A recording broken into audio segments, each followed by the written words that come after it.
Good evening, and thank you for joining our seventh annual Inspired Conversations event. My name is Jennifer Powells, chair of Notre Dame Women Connect, and we are so excited to welcome all of you tonight. For those of you joining us for the first time, Inspired Conversations is a national engagement initiative led by Notre Dame Women Connect. Its purpose is to foster dialogue with female leaders in the Notre Dame family on timely topics that help support discussion and connection with our alumni and friends. And starting this year, we are excited to partner with our friends at ThinkND to help elevate this conversation. We would like the audience to be a part of the conversation too. Please use the online chat to submit questions, and we will leave time at the end to answer as many questions as possible. Before we introduce our speakers, it is customary that we start off with a prayer. In the name of the Father, Son, Holy Spirit. Loving and merciful God, we give thanks and ask for your abundant blessing upon us, your servants, who desire to serve with generous and humble hearts. We are grateful for all you have given to us, for our families, friends, colleagues, mentors, and for all who inspire us to live the gospel values. May we never take for granted the abundance we have, nor stop working to ensure the same for those who go without. We ask this through Jesus Christ and the power of the Holy Spirit. Amen. Tonight, I am honored to introduce two Notre Dame legends. For 33 seasons, which included two national championships, Muffet McGraw patrolled the sidelines as the women's basketball head coach. A four-time National Coach of the Year winner and seven-time Conference Coach of the Year. Her legendary career included an impressive 936 career wins, which has her ranked sixth all-time among Division I coaches, and one of only five NCAA Division I coaches in history with more than 930 wins. Coach McGraw was the 13th female coach inducted into the Naismith Memorial Basketball Hall of Fame. She continues to be active in the South Bend community, is teaching in the Mendoza College of Business, and is starting her fifth season working for the ACC network as a basketball analyst. Welcome, Muffet. Thank you so much. It's always a pleasure to share the stage with the one and only Ruth Riley. Yes, joining Coach McGraw tonight is her former player and good friend, Ruth Riley Hunter. Ruth was the captain of the Notre Dame 2001 NCAA National Championship team. She went on to win two WNBA titles and an Olympic gold medal, becoming the first woman named MVP of both the NCAA Final Four and the WNBA Finals. Ruth now serves as Senior Director of Team Development for the Miami Heat and was inducted into the Women's Basketball Hall of Fame in 2019. Ruth advocates for global health and child hunger through NBA WNBA Cares, the UN Foundation's Nothing But Nets, and No Kid Hungry. Welcome, Ruth. Thank you. I love every conversation with Coach, and now we're going to have another one with all of you. Tonight, Muffet and Ruth will be discussing questions from the Notre Dame family in a fireside chat format, and we are so excited to highlight them both on this platform. With that, I'll turn the stage over to Muffet. Oh, I'm going to start out with some easy ones for you, Ruth, and then we would love to hear from all of you. So just start writing those questions in the chat. But Ruth, tell me your favorite memory from your time at Notre Dame. This one's easy. I think it's hard to top winning a national championship. And I think just especially the way that game went down to the end and the celebration afterwards with everyone knowing, what it took to get there. And you think as an athlete of the goal is always to win, but you never imagine what it's actually going to feel like. And it's hard to put into words afterwards, what that meant. And so to be able to walk off the stage in my last game wearing a Notre Dame jersey and winning, was really just remarkable. And certainly to be the one who hit the two winning free throws, that made it a little more special. And I am of the same mind. That championship, the first, was awesome. But my favorite memory is coming back to campus that night. I remember we left St. Louis. We were a little disappointed. We left all our family and friends behind to fly home. And as we got that police escort through South Bend, because, at 2 o'clock in the morning, the traffic was ridiculous. And they led us right up Notre Dame Avenue. And we got off the bus, and there were thousands of people there to welcome us back. And it was the most amazing moment. I think I get chills thinking about it now. I will never forget that. And then, of course, leaving campus and seeing the number one sign lit up on Grace Hall. What an amazing night that was. So, we're about to celebrate 25 years from that championship. And when you look back at, you obviously were the leader of that team, the National Player of the Year, and maybe even more important, the National Student Athlete of the Year, MVP of the Final Four. You did it all for us, yet you remained so incredibly humble. But what do you think it was about that team that made it so special? I would say a few things. I mean, having talent matters, as we know, and so I think having complementary talent, we had like a good mix of what you needed to compete for a championship. But that doesn't mean we were going to win, as we felt the year before. But I also felt like, me personally, there was a sense of urgency because the window was closing. There was 1 year left. I had my senior year.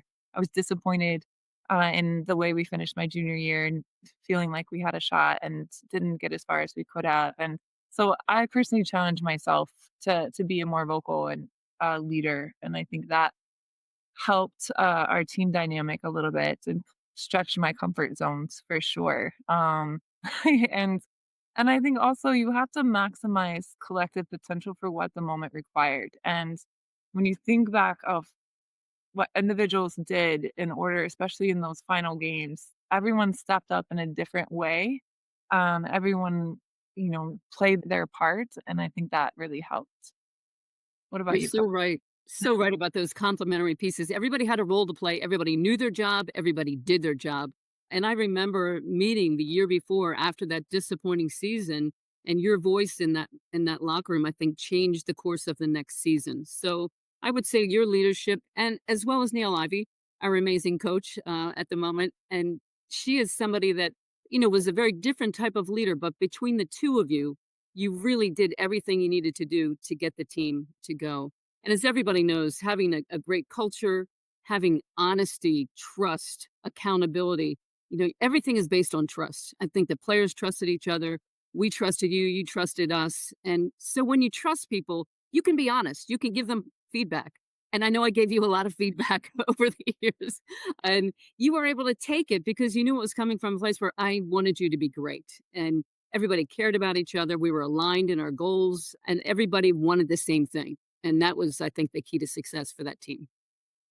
Mm, as we're talking about winning a championship in the realm of college women's basketball, you've lived in a space and you've seen that space evolve so much throughout your career. And while there's a lot of talk, I think, for women, a lot of women probably who are logged in right now who are fighting being a woman in maybe a space that's more male dominant. But that was unique for you because, like, sports was male dominant and you were this part of women's sports that really elevated the entire platform. But I'd love to hear your experience and just how that shaped the way you communicate and you lead, and your views now on where we're at. I think it's funny because when I talk to women, they always start with, I work in a male dominated business. I work in a male dominated industry. And actually, as we all know, we all do. We are all in an industry that is dominated by men. Leadership across the board is dominated by men. Back in 1972, when Title IX came out, 90% of coaches of all women's teams were women. And as we got a little bit more equity, we got a little bit more money, salaries started to get better, the men started pouring into our game. They couldn't make it on the men's side. They thought, let me jump in here and I'll see what I can do on the women's side. And I think the issue for us is that women, sometimes we just sit back and we expect that people are going to look at us and think, wow, she's doing a really good job, and I'm going to promote her because she's doing such a good job.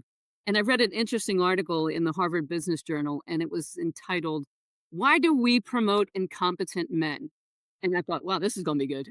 So the answer is because men win the interview. Women have the skills, but men go in with their hubris, their confidence, their arrogance, and they go in and they say, I'm going to do this. I'm going to win a national championship. I can take you where you've never been before. Whereas women, we are just collaborators. We're team players. We talk with we. Here's what we did at my last job. Here's what I think we can do. Here's what I think with the team and everybody collaborating. And so we're not getting the job because they're going to the guy that's selling himself. And I think we need to do better in the interview. I think we need to sell ourselves a little bit more. We need to show our confidence a little bit more. We need to get out there and get in the game. When you look at these little kids, 5 and 6 year olds, go out and play soccer. Theo's going to be out there soon. And you look on the sideline, it's always somebody's dad.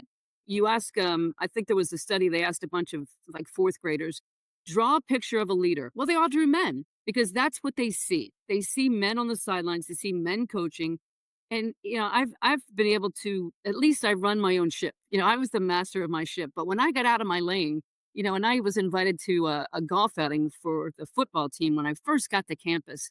And as it turns out, I was the only woman in the field. And I wouldn't have known that except there was no line in the ladies' room. So I knew immediately there weren't a lot of women out here. And at the end of the day, I was thinking, I'm going to win all these prizes for closest to the pin and longest drive. And, I'm in my own category. And when I got up at the end of the night, they said, "Oh, we want to thank Coach McGraw for coming and we have a gift for you." So I was waiting for my new driver, new putter, and they gave me bubble bath. And, when I look back on that, I think, wow, I guess we have come a long way. But I mean, to start with that, it was insulting in a lot of ways. But, I think you have to kind of draw the line and say, here's when I got to really use my voice and step up. But, you've probably gone through a lot of the same things. You're in a much more dominated with the NBA. So what kind of experiences have you had? Yeah, it's been eye-opening for me because playing obviously in the WNBA, we were fighting for our league, trying to understand, like, it was a different type of fight for women's sports. And then my first job, post playing, was the GM in the WNBA for the San Antonio Stars. And so, the ownership though was definitely all male. And so what I realized was, even though I had a couple of really great advocates and they were guys down there, they still don't know what you need. And there's no way they can know if you don't speak up. And so I quickly learned that I have to speak up, which, as you know, that's as a shy person or an introvert, like, that's challenging my comfort zone. But then also you get tired of always having to speak up. So then there's the reality that as a woman, like, you have to keep fighting forward. You have to pick your battles. You have to continue to forge forward and have those difficult conversations. And sometimes you just need an outlet because it's hard. And if we pretend it's not hard, or if we pretend like we've arrived, or we pretend like it's not a struggle, like, I think, you know, we're setting ourselves up for disappointment. But I think with the right mindset and creating a good peer group too is important. You need to especially have like supportive women in similar spaces where you can have honest conversations that you might not be able to have on your job too. So those are some things that have helped me along the way. I think you hit the nail on the head when you said advocate, because people talk about, I need a mentor, I need somebody to guide me. But really, what we need is somebody in the room who's got a seat at that table that's going to open their mouth and say, no, we need to promote Ruth because she's doing this. And that's where I think there's a little bit of a disconnect. We need to make sure there's people in the room. And sometimes there's women in the room, maybe only one or two at the table. And I've heard from women who are texting under the table to a man saying, hey, you need to speak up on this. You need to talk about this. And we all know we've all been talked over. We've all, you say something that's a great idea. It's not a great idea until a man says it. The Supreme Court had to change the way they do oral arguments because the women justices were being talked over so often in that. So having that advocate, I think, is really key. But also, unfortunately, we are representing our entire gender. A lot of times in coaching, a woman doesn't have a successful career. They're going to bring in somebody else like, well, tried the woman. That didn't work. Now we're going to bring in a man.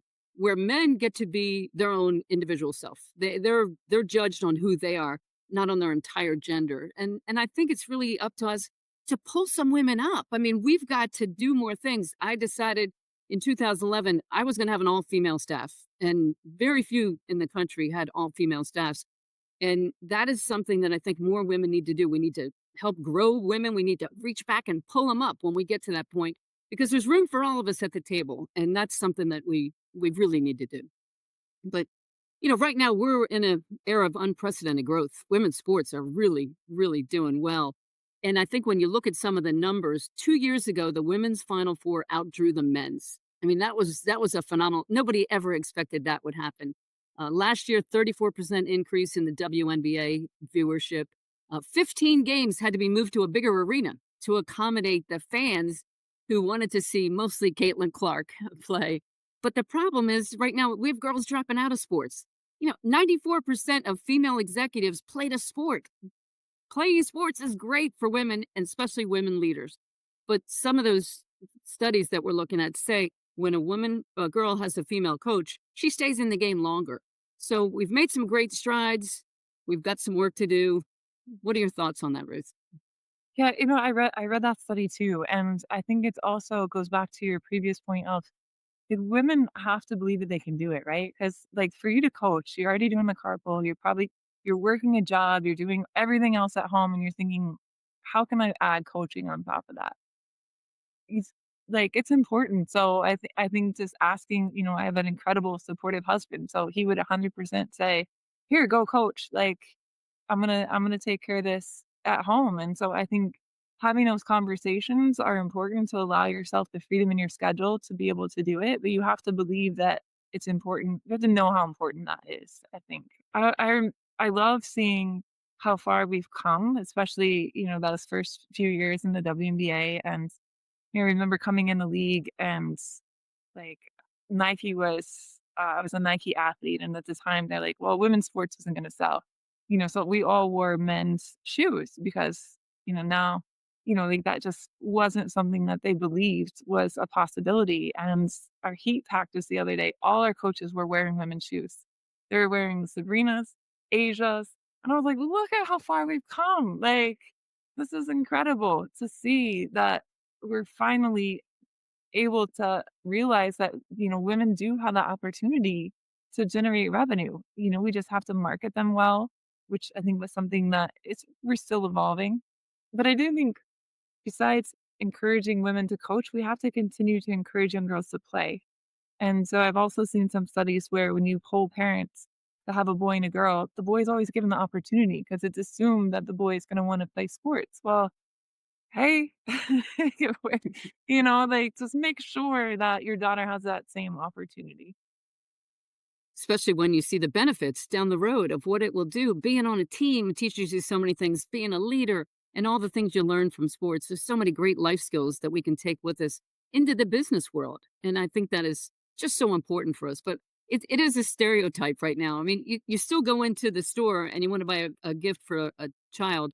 There's the pink aisles and then there's the blue aisles. And, eventually, I know I have a granddaughter now, 18 months. I'm like, don't anybody get her a doll. Don't give her anything pink. Okay, because we're going to get her the chemistry set or the doctor set or whatever it is. And I know you're going to do the same when Grace gets to that age. But I think we have to start changing those stereotypes and it's going to be up to us. I mean, I feel like I've been fighting for 50 years. And you mentioned the constant little nicks, I call them paper cuts. There's just always this little kind of slight that we're all facing. And eventually it'll make you strong enough to stand up and really fight for what you want. But Notre Dame does a great job of promoting service. And you were always someone who was willing to go out in the community, get involved, and do things. Back before the NIL, when we didn't have to pay you to do community service, which is another whole nother topic. You were always willing to get out, sign autographs, do whatever. And I remember after the Final Four when you probably got 200 letters and you sat down and wrote a personal note to each and every one of them. But service, you've done the Nothing But Nets for mosquito nets in Africa. You've done the No Kid Hungry, which close to my heart, the food bank is something that we all are concerned about. How did that kind of shape your perspective and your leadership? Yeah, I think it started because I grew up in a family that didn't have a lot. My mom worked incredibly hard. She was a blue collar worker, so I saw and I was grateful for the people who helped me along the way. And so, as I was growing up, there was a sense of gratitude, and then you layer on my faith, which is obviously very important to me, and the service that is ingrained in that. And then when I got to Notre Dame, then I had a platform that I realized that, wow, these people, because of who I am, because of what I'm doing on the court, I have a point of connection. And so I quickly realized that, there's an opportunity to take a small amount of time on my end to make a big difference in someone else's life. And then on the WNBA, that platform really expanded because I was intentional about creating space in my schedule to really do something. And when you say yes, as you know, then you're going to get asked to do a lot. So you have to be very selective to what's most important to you. But I didn't want to be an athlete with just good intentions. I wanted to make sure that there was action behind my intentions. And so I would always spend a part of my off season making sure that I was doing something. And once you have that experience of helping someone by just showing up or by providing a life-saving bed net that costs $5 to us, but is, ensuring the safety of a family for their life, it really is humbling and it really changes how you see the world. It's really rewarding, and that's, I think, the thing people don't understand. It makes you feel good to be able to help people, and I was thrilled when Dolly Duffy decided we were gonna have a Meals with Muffet. Everybody in their communities was getting money or collecting food for the food bank, and some of you on the call, I know, participate in that, and so thank you very much for that. I'm still trying to do that here locally, and I think service is so important, and it does kinda change your perspective a little bit on things, but you know what else changes your perspective? When you become a mom. Theo got a little sister, so Grace is now on the scene. Now you've got 2, and, how has that changed your perspective on leadership, being a mom, work-life balance? So many things go into that.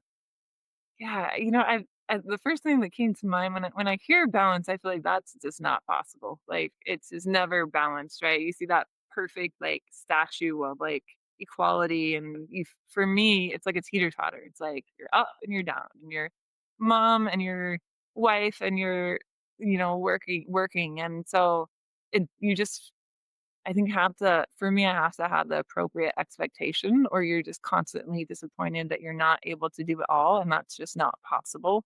And so I'm learning because Grace still isn't sleeping through the night, so I'm learning through that sleep deprivation part 2 phase. But also, I just think what's helped me is trying to be very present when I'm at work and very present when I'm at home, and to not allow those 2 spaces to really bleed into each other, because I think that's something I've done a much better job of when Grace came on the scene, of just understanding the importance of that. But I know there's a lot of women on this call and on this chat, and so any advice that you all have, please throw it in the chat. We'd love to see what you have to say. And Coach, I've seen you with Murph, and you're an incredible mother, and Murph's an amazing, well, man. Now I can't even say boy, obviously, but I'd love to hear your thoughts. Well, and I think one of the things you said, you have to have a great spouse. It's great if you have that support group at home, whoever that is that's helping you. That is really key. And you also said something really important, having both feet in the place that you are. Sometimes you got one foot at work, one foot at home. Oh, I'm missing this, and then you go there, and then you're missing something else. And so, really having both feet in, I think, is so important. For me, having Murphy and watching him play sports changed my leadership completely. I mean, I did a 180 because I was just kind of a dictator. Here's where we're going. Get on the bus. Don't ask me any questions. That's how it was back in the 80s and 90s when Bobby Knight was the one everybody was emulating. It's my way or the highway. I would come home from a game. Matt would say, "Well, what did the team think about this?" And I would say, "Well, what did they think?" I tell them what to think. I don't ask them what they thought. And then I watched Murph, and he'd come out of the game, and I'd be looking at the coach. What's he saying? What does his face look like? And it was like this great moment when I thought, oh my God, my players' parents are watching when their daughter comes out of the game, and I'm in her face screaming, or I'm walking the other way. And I mean, it just was like a light bulb went off, and I went, oh my God, I got to do better. I have to completely change the leadership style. You have to be much more relationship oriented, much more of a collaborator, asking people what they think, which I think the 4 biggest words a leader can say, 4 most important words. What do you think? Before you tell them what you think, you have to ask them that so they can say it. And then, just really listening more, just being a better listener, establishing that trust and that relationship off the court. And that really changed my style completely. And in for the better, for sure. And the old player says, when you come back, you're like, wow, you got soft. And you were exactly right. I definitely did change. But well, we want to hear from all of you. So we're hoping that some of those questions in the chat will get answered. So we're going to bring Jennifer back. and she was going to look on the chat and see what questions you want to have an answer to. Yeah, thank you so much. Thank you for submitting questions. We have a lot to pick from. So I'm going to start with a question from Heather Gordon. And she says her daughter currently plays D1 soccer. And she feels with the transfer portal these days, these teams change so much from year to year. How do you build trust so quickly as a player for teams to succeed when the team is so dynamic each year? Ruth, do you And want to start on that one? Seems- So, from the player's perspective, how does a player build trust, or how does a team build trust with the players? I think we could go both ways. So she is a mom asking about her daughter. So maybe from the from the player's perspective. Yeah, it's kind of it's obviously hard to build trust quickly, right? And so you want to make sure that you're showing up authentically, that you're showing that you care. Because I imagine, although I didn't live in the land of NIL, I lived in the land of very little per diem, so those are two different worlds. But I imagine that the money can cause interesting dynamics within a team, and so making sure that you are showing up in a way that your teammates really know that you want to be there, I think is important. And, obviously, you have to buy into the culture of the team as well. And the money can be about you because everyone's trying to get a certain number or a certain situation. But the reality is that, I mean, you're playing on a team for a reason. So I'm going to make sure you're building into that team dynamic. Well, you're right about that. Trust is slowly earned, but you can lose it in a second. I think one of the first ways you have to build a deeper relationship with your teammates and with the coaching staff. One of the things to do that is you have to be willing to be vulnerable. You can't act like you know it all, you have all the answers. You have to be somebody that can say, man, I made that mistake, and here's what I learned from it. You have to be able to really listen. People listen and wait for their chance to speak. They don't really always hear, or they hear the words, but they don't hear what's going on behind the words. So I think active listening, tell me more. I might not like what you're saying, but I want to hear it. I want to hear all of it. And so I can digest it and say, well, how can I do better to help you? And I tell my students right now, when you want to have a tough conversation with somebody, it's best to go in and think about asking questions instead of saying, I don't think we trust each other. I don't like what we're doing here. Say, hey, are there ways that we can get together and have some team building things? Could we do more as a team? Could we have dinner someplace? Let's all go over to somebody's house, and get together off the field, because that's where you get your relationship. That's where you start to build things, but it's got to be deep. It can't be superficial. And so if you don't have that vulnerability and that feeling of safety, everybody feels like this is a safe space. Our locker room's a safe space. I can say what I want, and because we have that trust, we can be honest with each other and talk about things. Thank you so much. Muffet, I am going to ask a question to you because you are teaching at the Mendoza College of Business. You seem to be an expert in leadership. And this is from Jennifer.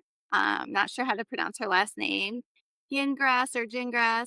But how have you handled the situation where one or few other women in the room actively work against the promotion of other women? Yeah, that's a real problem, and it's unfortunate. And I think what you need to do is you need to address it. I think you need to get together, and you need to all, go out to lunch, have a meeting, go get coffee, sit down and talk about what you think we need to do. Why do you think you're not supporting me in this? Or what can I do to get your support? How can I, kind of frame the question of, I feel like maybe we need to have a better relationship outside of the office. What is it that you're seeing that you're not willing to promote women? What can I do to make you see things a little bit differently? But I think you have to go at it, because conflict is good. Conflict can be good. You're gonna figure something out, and I think people shy away from it, especially women. We hate conflict. People shy away from that, and you have to be able to directly ask a person, how do you feel about this? Let's talk about it. What are some things? Help me see your point of view. Tell me some things that maybe I'm missing and could help the situation. Yeah, thank you so much. Can you tell us a little bit more about the class that you're teaching at Notre Dame? I teach a class that's called Sports Leadership: How Leaders Help Teams Flourish. And it is all about the things I learned in 40 years of coaching. There's actually no academic part of it at all. Ruth has spoken in my class a few times, and I try to bring in some guest speakers, but generally we just take different things and we go along with emotional intelligence, culture, captains, teamwork, leadership. Some of the books we are reading: The Speed of Trust by Covey, Five Dysfunctions of a Team, The Culture Code by Daniel Coyle. And we talk about them in class, but it's just a fun class. It's trying to teach kids how to approach difficult situations, how to lead. People don't really want to lead sometimes. And so we talk about, you get your group together for your group project. What are you going to say to make people think that you're the leader of that group? And how would you phrase it? What words would you use? So I try to really help them get ready to be a leader. That sounds Her class is amazing. amazing. It is really well, I did go to that class every day and practice, but I wish they had more classes like that when I was there. I just wanna say too that people think you're the best player is gonna be the leader, and that's not the case, right? You're not always equipped to do that. But also, like, leadership is hard. People don't talk about how hard it is to lead. It's lonely, it's hard, all the pressure's on you, you get none of the praise, understandably. It's a very humbling job, and it's constantly putting out fires, and so to do it well is exceptionally difficult. You do it well because you care about the people that you're leading, but you have to also care for yourself as a leader to be able to withstand the pressure of leading, and I think coach's class really speaks into that. And it takes courage, right? It takes courage to be able to stand up and use your platform like you do, Ruth, and don't ever read the comments. That's my only tip for everyone. If you get on social media, don't read the comments. But it takes courage to be able to stand up and say what you believe in, and I think that's an important part of it too. Yeah, definitely. Ruth, I have a question for you. When you think about success today, after everything you've achieved, how do you define it differently than you did during your time as a college player, if at all? Oh, I think well, definitely growing up, success was more, um, achievement driven, right? It was very, you know, goal oriented, winning the championship, very single minded. And then I think for me now, it is really just woven into who I am as a person, where I'm at with my faith, how I've helped those around me. And so defining success now is being the best version of myself. And I think a lot of times, especially as young athletes, success is trying to be someone maybe you're not even created to be. 'Cause you have this idea of, "I wanna be this athlete," but maybe you don't have that skill set, or, "I wanna be this type of, in an industry leader," and maybe that's not what you're actually called to do, and so I think really finding purpose, living out purpose, being authentic to who I am, and realizing that I'm not perfect, but doing the best within that realm, I think defines success for me now. I love that. Thank you. I have a question from Mandy Gonzalez Thompson, and she wants to know, how has your relationship with one another evolved from player coach to how you interact now? Muffet, do you want to go first? Yeah, it's been so fun. And I think initially, Ruth was in that generation when I was still a little bit of the authoritarian, definitely started out that way. And by the time she graduated, we had grown and we trusted each other. I think that was the main thing. We had the kind of relationship where we trusted each other, we cared about each other, we believed in each other. And then as she went on to the WNBA, I was her biggest fan, biggest supporter. And just so many little ways, even from afar, because she didn't always live close, but just trying to keep in touch and being there for her when she needed anything. And then being at her wedding and seeing her kids, it's just, it just continues to grow.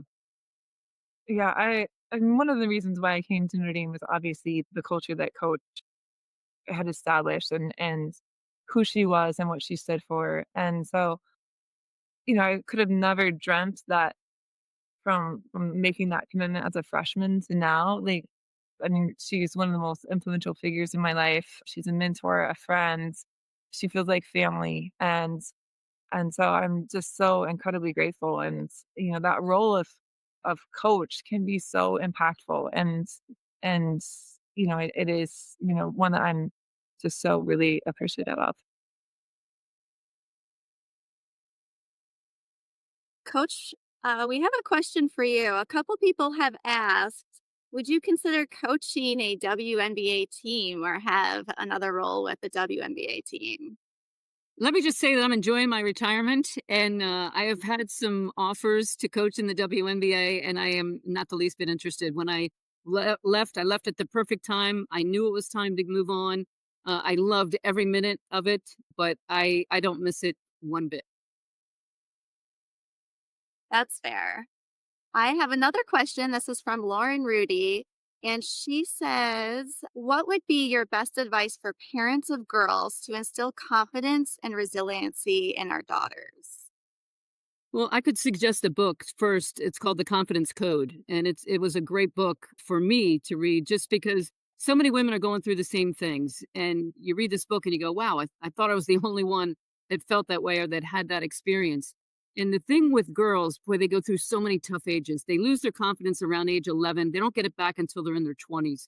So it's really important that you listen to them. You have to really work at it because it's very hard sometimes to, let them make mistakes, praise them for their effort. Make sure you're not praising them for being the best player out there or telling them you're the best one out there because what you're doing is you're setting these incredibly high expectations. You're the smartest kid in class, you're the best player on the team. And we think we're complimenting, but we're really what we're doing is we're creating this pressure. Now they got to live up to this. My God, they think I'm the best. I got to be better. Maybe I should just quit rather than do that. So I think praising their effort, not forcing them to do anything they don't want to do. If they don't want to play, we try to get them involved and just be there to support them all the time and listen to them, ask questions about it. You can kind of help them along the way just by those kind of things. But, I read a study that said when kids were asked, who do they want to drive home with after the game? They all said their grandparents. Nobody wanted to go with mom and dad because they were too honest about things. So really back. Don't be that parent in the stands. Just be the one that's like, great job. Yeah. Yeah. I see you. I see what a great teammate you are. I see the things that you're doing that nobody appreciates. I see how important, being a good teammate is to you. Just try to find things that you can compliment them on things that they really can say, like, yeah, I did work really hard today. Things that they can look at like that. So don't set the bar too high. And Jennifer, I just want to jump in with two things really quick. Because when I speak to young girls, this is something that I'm really passionate about. And we talk a lot about confidence, but I think we have to talk more about courage. Because courage is like facing your fears. It doesn't mean you're going to succeed, but it's giving yourself the credit for showing up and for challenging yourself. And you might not win the game, you might not make the goal. It doesn't matter, but your courage is, you know, giving girls the tools and the resources to tap into their courage more, and then celebrating courage, I think, is really important. But then the other side, when you talk about confidence, we always talk about being confident in the positive result of winning, of doing some great achievement, but you can also build confidence and resiliency and confidence in what happens when you fail and how do you approach bouncing back. And I think having those conversations, I wish I would have, if I could have talked to my younger self to say, you know what, if I miss a shot, I know exactly how I'm going to respond. And then I can bounce back quicker than building this mountain of, failure in my own mind. And I think that's much more difficult. And I think one note for parents, let your kids fail. So many times we want to plow the road and take away all the bumps in the road. So they never learn how to be resilient. They never learn how to battle, how to have that mental toughness.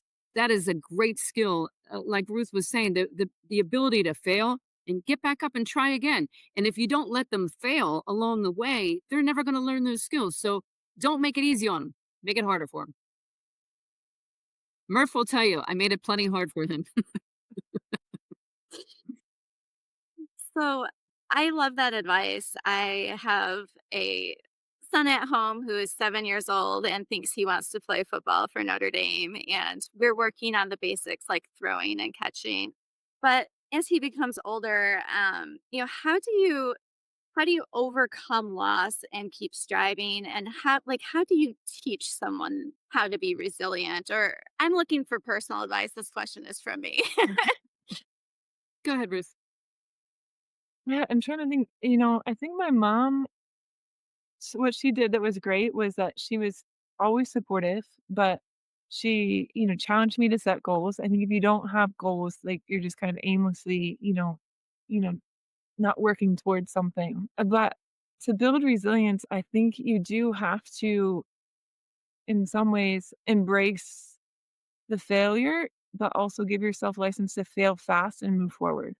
And so for me, if I make a mistake, and not even now in my job, right? Like when I was on TV or I do something at work, and instead of replaying the mistake in my mind, it's what do I learn from it and how do I move on? How do I get better? How do I challenge myself? Or how do I just give myself grace and say it's okay? I'm not perfect.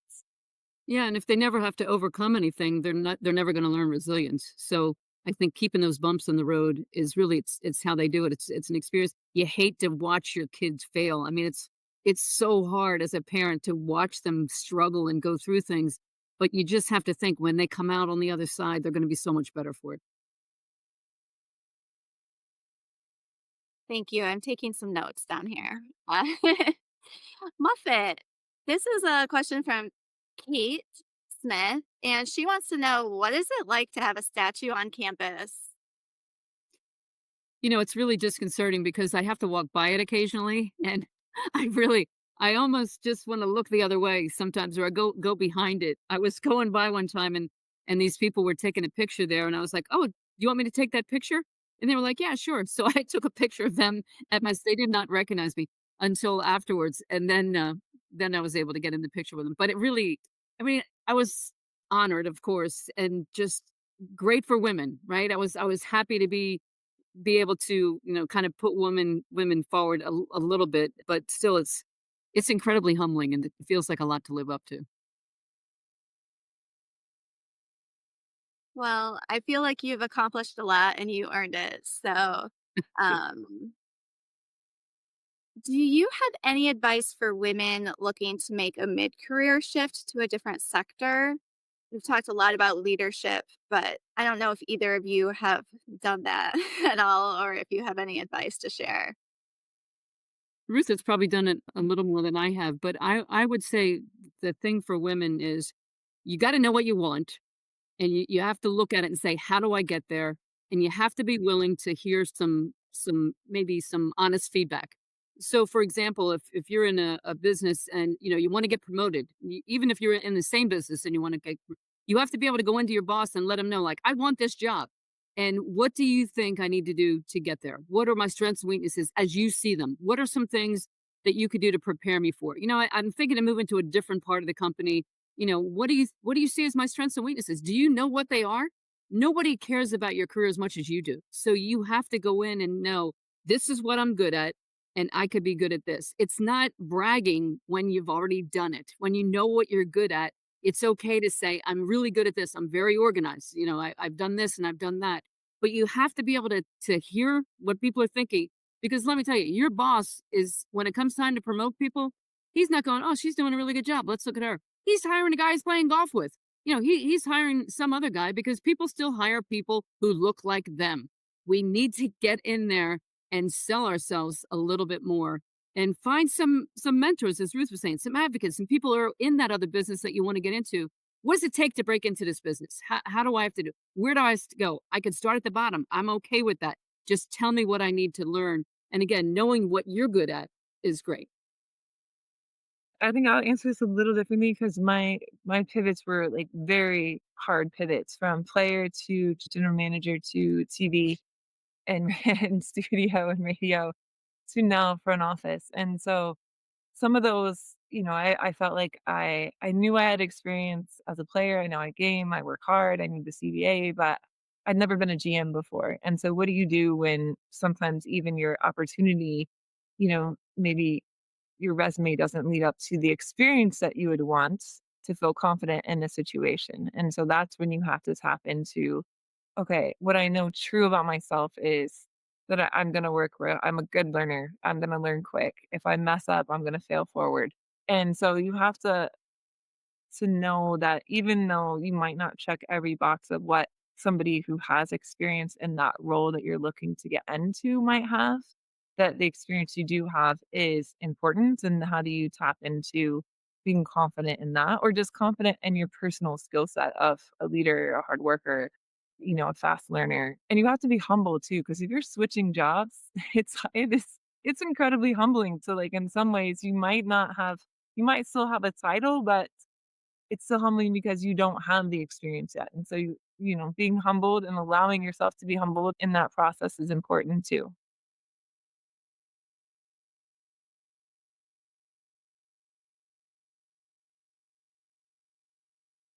Jennifer, I think you're muted.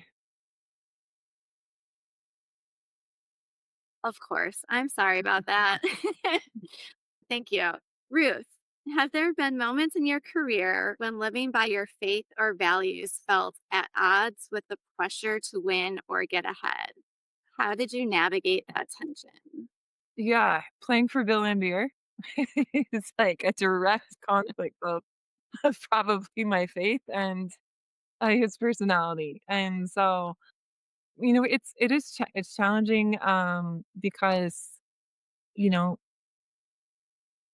if you're working with people who are difficult or maybe, have different values, that situation can wear on you. And so I think in some ways you have to dig deeper into, your own roots and what you believe. And so I think that's going to give you the stability that's important. Making sure that you have your own community. For me, I have a great faith-based community here. Ben and I, love our church, and that is really helpful to, like, feel that we have a community that does have those values. But also, I do remember just times where I would like Bill and I just saw things differently, and we're in a world, and you know what, that's okay. He is who he is, and I'm going to be the light that I am, and people might not always be looking for that or want to be that. But at the end of the day, like, I have to, my faith is more important to me, I think, than trying to mold into what society might have or my situation might have wanted me to be.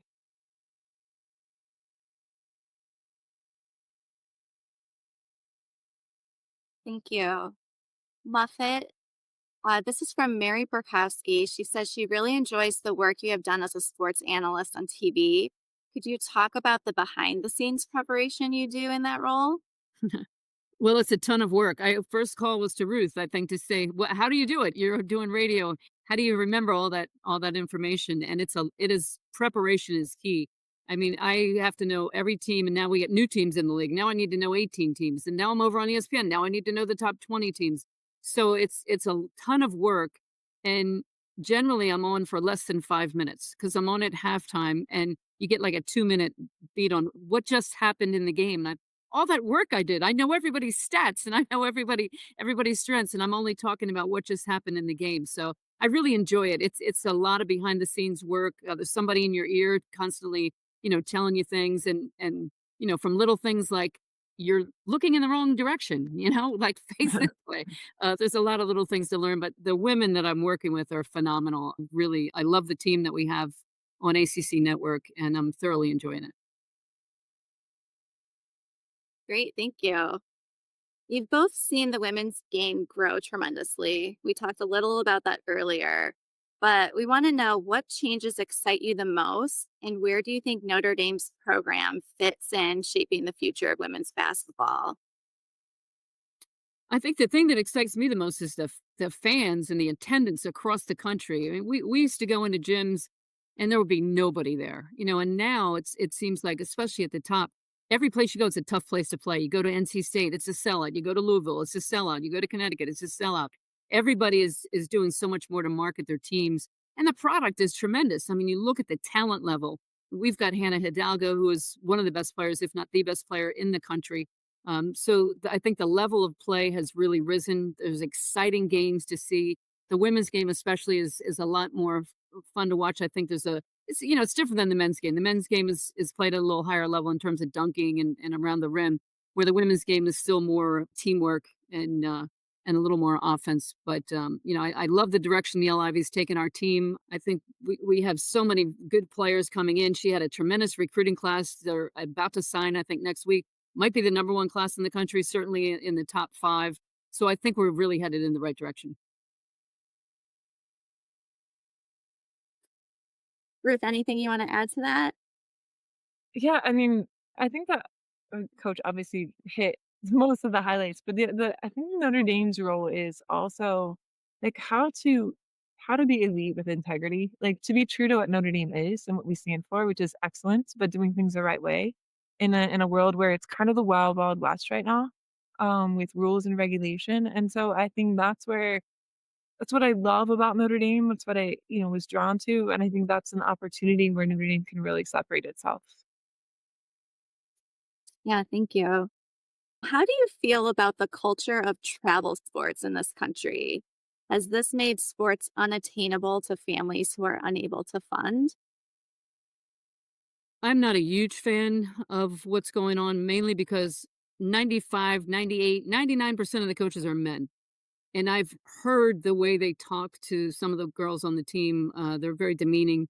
And there's a lot of issues, I think, associated with that. I think it takes away from the high school sports. I think they try to say, you know what, you can only play basketball. I don't want you playing soccer. I don't want you running cross country. I don't want you playing lacrosse. You got to focus on this. And it's really a bad thing for kids because it's proven from, doctors, the more sports you play, the better it is for your body. You go from, one to the other, you're using different muscles. And for me, sometimes you're a better player on one team and maybe a bench player on the other. So you're learning a ton about leadership. This is what it's like to sit on the bench. You're learning some really good lessons by playing other sports that maybe you're not quite as good at. And I think that the time commitment, it's just so big that kids, by the time they get to college, they're ready to quit. They've spent so much into it. And I think parents are thinking, I got to get a scholarship. So I'm going to get her on this travel team when she's 9 or 10 years old. And they're burning out. So I think that variety of different sports, the high school level, find the one you like. Yeah. In the summer, maybe focus on the one that you like. But in high school, play as many sports as you can. Yeah, I don't with my with Theo's 3 and Grace's 4 months, so we haven't hit the travel ball schedule opportunity yet, and it was very different when I played, but it is one that, I've heard my teammates and other people talk about that, is really challenging to navigate. Especially when you have other kids and you're dragging them around. I would see families in the gym like all day long, these little kids forced to, sit in the gym and watch this. And yeah, I just don't think it's healthy. I agree. Muffet, we're getting a request if you don't mind repeating the books that you teach in your class again. Oh yeah. Someone Um, write those down. okay, so the confidence code was not one I use in class, but it's a great book for women. The culture code is by Daniel Coyle, who is a Notre Dame grad, and he talks about building culture. He looks at different teams around the world. Five dysfunctions of a team by Patrick Lencioni was really good, and then the speed of trust by Stephen Covey. What we do is for my class is only a credit and a half, so I don't actually make them read the whole book. I actually have them listen to the podcast, which I think is a great way to kind of get the gist of what the books are about. Thank you. Trying to check the time and make sure we have time for just a few more questions. Any thoughts on how the transfer portal and NIL is changing the game right now? Well, it's completely changed the game. I hate both of them. I really hate it because we used to have a rule called the 1 year transfer. You could go once. You make a mistake, you go ahead. You go somewhere else. Now, if you don't get what you want immediately, if you don't start, you don't get enough shots, you're not the star, you got one foot out the door the moment you arrive on campus. It is terrible for team culture. There's no commitment, there's no loyalty. It's all about me, me, me. There's no life lessons learning. Hey, we have 10 players in the WNBA. I bet 5 of them didn't start till they were juniors. Like they earned their way. They understood how the process was. They were willing to wait their turn. Kids aren't like that anymore. They have their hand out immediately when Neil makes a call to somebody. The first question is, "How much you giving me?" I mean, that's their first question. The high school kids have agents. They're asking for money. They've never played a minute in college. There's players that want to transfer in. And that, again, first question, what are you going to pay me? So it's turned into, instead of like, I'm coming for Notre Dame and for all the things you stand for, and I want to help the team win and all these great life skills you're learning, it turns into this transaction where I'm just coming for the money and I'm going to leave if somebody offers me more. And that's what you saw last year, people leaving because somebody offered them more. And it's just, I think, a horrible, horrible place. It's changed what athletics are supposed to be about, which is learning great skills that are going to help you down the road. And I feel bad for these kids that are chasing the money because eventually it's going to dry up. They're not going to make it in the pros, and then where are they going to be?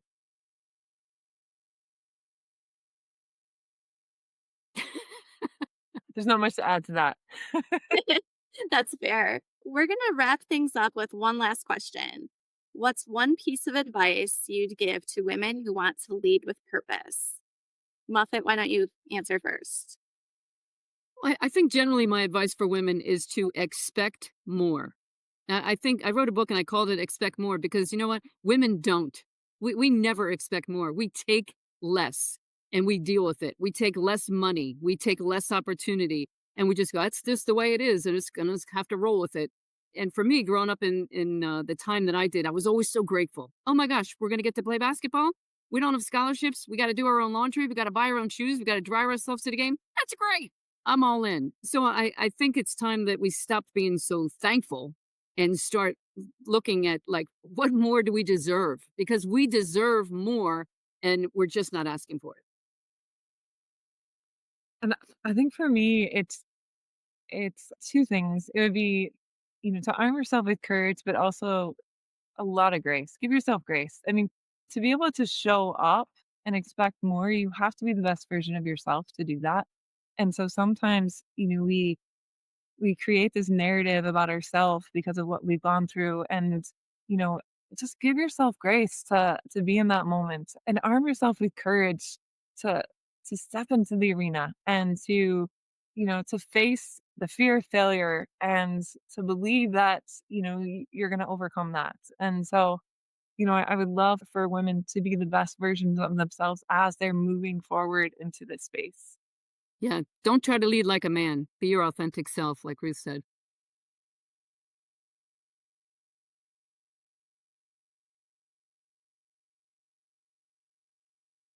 All right. Thank you so much. Ruth and Coach McGraw, thank you for joining us tonight and for sharing your insight and experiences with us. It was truly an inspiring conversation, and thank you to our audience for tuning in. To find out more about our Inspired Conversations series and see recordings of our past events on ThinkND, please visit us at think.nd.edu. To learn more about Notre Dame Women Connect and how you can get involved, please visit us at womenconnect.alumni.nd.edu and follow us on social media. Please stay tuned for more details on our next virtual event, Trading Stories, coming up this January. Thanks again for joining, and go Irish. Thanks, everyone. Bye. Thank you.